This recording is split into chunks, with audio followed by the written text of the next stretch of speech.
Depuis le 10 février, Pierre Palmade est au cœur d'une terrible controverse. Après avoir causé un accident, alors qu'il conduisait sous l'influence de produits stupéfiants, le comédien de 54 ans est aujourd'hui visé par 3 enquêtes. Notamment pour homicide involontaire, trafic de drogue, et détention d'images à caractère pédopornographique. Pourtant, dans les médias, plusieurs de ses amis ont été scandalisés lorsqu'ils ont appris que l'humoriste continuait à consommer des drogues de synthèse. Notamment la cocaïne. Une addiction difficile à gérer pour Pierre Palmade et concernant laquelle un de ses proches s'était penché dans les pages de Marianne, mercredi 1er mars. Il nous a tellement menti, a d'abord déploré l'ami de l'humoriste, blessé. Il s'est surtout menti à lui-même. 100 fois, Pierre a promis qu'il arrêtait la drogue. 100 fois, il est allé à la clinique Montsouris.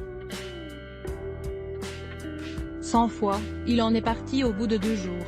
Un terrible constat partagé par cette source qui, au fur et à mesure des années,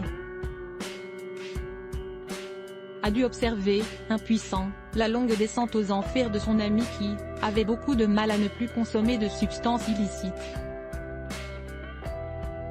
Pierre Palmade, Muriel Robin, Michel Larocque, Véronique Sanson. Les fans de Xavier mercredi 1er mars. Le Parisien avait dévoilé de nouvelles informations concernant les nombreuses addictions de Pierre Palmade. D'après les révélations obtenues par nos confrères, le comédien de 54 ans a notamment dévoilé aux gendarmes, lors de ses auditions, quelques détails sur les nombreuses dépendances qu'il a développées au fur et à mesure des années. Aux gendarmes, Pierre Palmade avait notamment expliqué avoir commencé à consommer de la cocaïne à l'âge de 20 ans et n'a jamais cessé depuis.